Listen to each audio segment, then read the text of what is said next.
The law of diminishing returns says this. At some point we have great hope and optimism and we get great returns, and then there's this tipping point where our efforts become incredibly wasteful. At the task level, if we spend more time on a task, it doesn't make it better.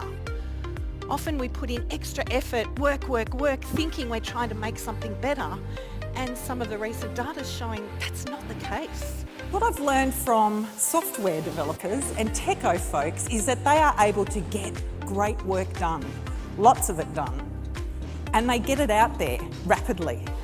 How do these phones in our pockets keep getting updated with apps and software that work and then work better and work better and work better?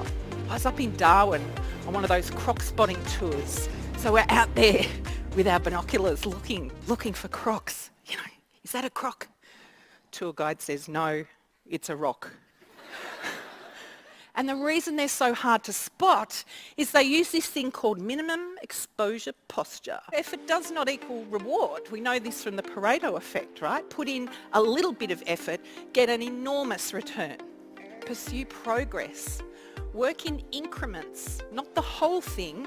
Newer ways of working, which I'll be talking about in a concurrent next, is about working in increments, tolerating imperfections, and then working in iterations. And so agility, or the way that an organisation might identify and deliver value, is one of the ways that they're responding to this sort of pressure. Stay calm and skill up. That would be the message at the moment, that there's so many opportunities for everyone in this equation. Thousands of industries are now adopting agile ways of thinking and agile ways of working. For many organisations it is new because we're so stuck and kind of constricted by older ways of working, what we might call last century ways of working, that there are some newer ways of doing stuff that we might not have been exposed to.